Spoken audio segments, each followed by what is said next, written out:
اهلا بك في فيديو جديد في يوميات وفاء ودينا. النهارده بقى هنعمل، اكيد انتوا عرفتوا، شفتوا كده عرفتوا احنا هنعمل ايه. هنعمل عدس. ايوه هنعمل عدس. عندي هنا شويه عدس، عندي هنا قوطه، نبدا بالقوطه. عندي جزر، بطاطس وبصل وفصين توم كده. وده طبعا العدس ما يمشيش الا بالبصل والجرجير، بس لسه ما غسلتهمش. قلت اعلق على الاول على العدس. ممكن بقى نعمله بالليه وممكن من غير ليه، لسه هنشوف. فعلق كده. بغسل العدس كويس قوي، وكله بقى بينزل في الحله مع بعض بشويه ميه، واسيبهم يستووا. نكون احنا بقى ايه ظبطنا الحاجات اللي جنبه. اهو عندي برضو شعريه، هنعملها بالشعريه اهو. ممكن نعملها شوربه لو احنا مش عايزين بالشعريه، نسلقه ونضربه ويبقى شوربه عدس، بيبقى تحفه. وممكن نحمر الشعريه ببصلايه بقى وحبه حاجات كده، ويتاكل بالعيش. يلا بقى نحطه كده على النار، احطه كله كده في حله واحده واسلقه، ونشوف هنعمل ايه تاني. خليكم معايا كده. خلاص العدس استوى اهو. طفيت عليه. لو انا بقى هضربه في الخلاط فهسيبه يبرد طبعا عشان خاطر الخلاط ما يبص، لكن انا هعمله بالهاند بريندر وهو سخن كده. هضربه بالهاند بريندر كده وهرجع لكم، خليكم معايا كده. انا هنا فضيته في طبق عشان اعرف اضربه بالهاند بريندر كويس اهو.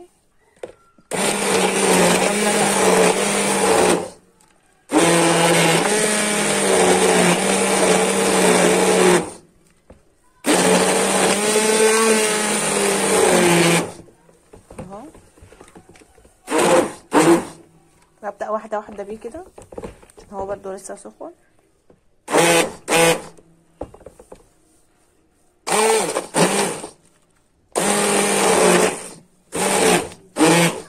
اهو هجيب كده معلقة واشوفه اهو ضرب.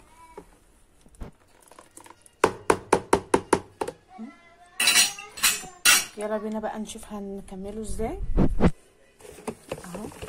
نضربه كده ضربتين تاني ونشوف بقى هنعمل ايه.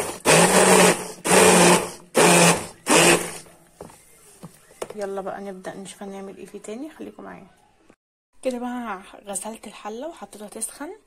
عندي هنا شوية ليا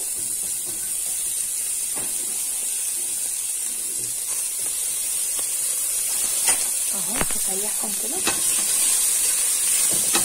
ريحتها طلعت اهي.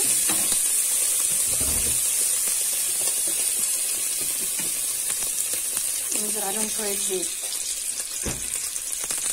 خلاص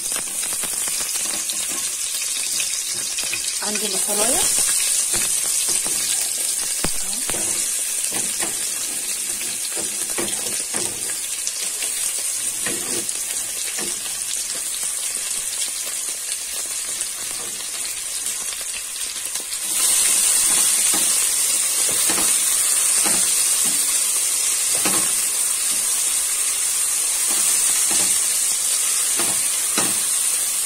في ناس ما بتعملش المرحله دي، بتحمر الشعريه على طول وبتنزلها، لكن انا لا، بحمر كده بصلايه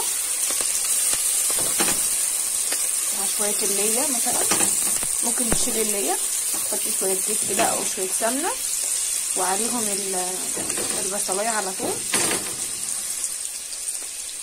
كده. انا مش عايزه تاخد لون خالص، هي دبلت بس سنه. هنزل عليها الشعريه خلاص. وهبدأ بقى احمر الشعريه.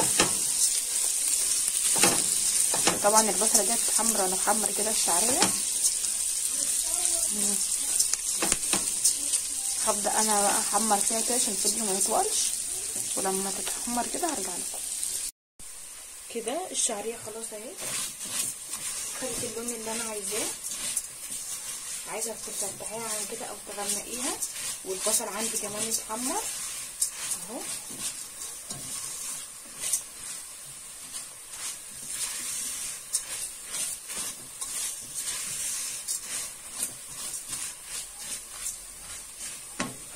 هجيب العدس واقول بسم الله الرحمن الرحيم.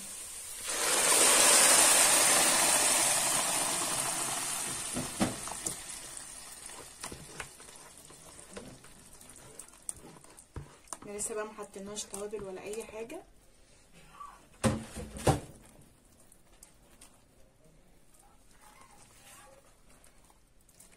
ده بقى العدس ما بحطلوش بقى كميه توابل كتير، لان هو بقى فيه اللهم صل على النبي فيه كل حاجه. حطوا كده شويه ملح اهو، وهحطوا ايه رشه فلفل اسود، رشه كده ما تبقاش كتيره عشان ما تغمقهوش برضو، نديله بس كده طعم ايه الفلفل.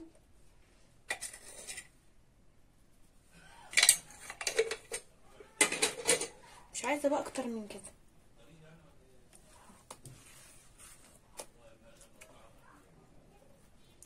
بنسيبه بس كده يغلي غلوه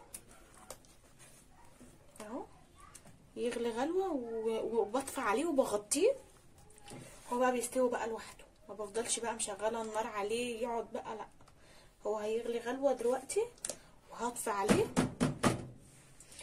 واغطيه واسيبه بقى 5 دقايق 10 دقايق، بيكون الشعريه استوت، بيبقى كله تمام. خليه بقى يغلي كده ونشوفه في التقديم بقى، خليكم معايا. وكده يكون العدس خلص اهو، زي ما قلت لكم انا خليته غلي مره واحده وطفيت عليه وبغطيه اهي. الشعريه باينه قدام كويس استوت، والبصل اهو. اول لما النظره تنطر هنعمل اكل ايه؟ نعمل عدس، اهم حاجه العدس. وادي العيش، وبعد كده بالبرتقال بقى عشان انتوا عارفين العدس بقى بالبصل. نديها الاول، نديها بصل وعدس، وبعد كده ناكل برتقال اهو. لو عايزين تشيلوا اي حاجه من اللي انا كنت حطاها وانا بسلقه تقدروا تشيلوا بطاطس، بس الجزر لا ولا القوطه او البصل. دي حاجات مهمه. ممكن تزودي بقى لو عايزه تحطي فلفل تحطي، في ناس بتحط له كوسه لو اطفالها ما بيحبوش الكوسه فبتحطها كده في قلب الحاجه اهو عشان الاطفال ياكلوها. هو اصلا كده بيبقى مغذي جدا، بيبقى فيه كميه خضار كتير وحلوه قوي وبتدفي في الشتاء اهو. وبكده يكون خلص الفيديو بتاع النهارده، يا رب يكون عجبكم. اهم حاجه قرنين الفلفل دول ليا اهو. بس الاكله دي بصراحه كانت عايزه شويه بتنجان مخلل، كانت تبقى ايه في الجون. بس يلا بقى اهو كده يكون خلص الفيديو بتاع النهارده، يا رب يكون عجبكم. ما تنسوش اللايك والاشتراك في القناه عشان يوصلكوا كل جديد في يوميات وفاء ودينا. اشوفكم الفيديو اللي جاي على خير، مع السلامه.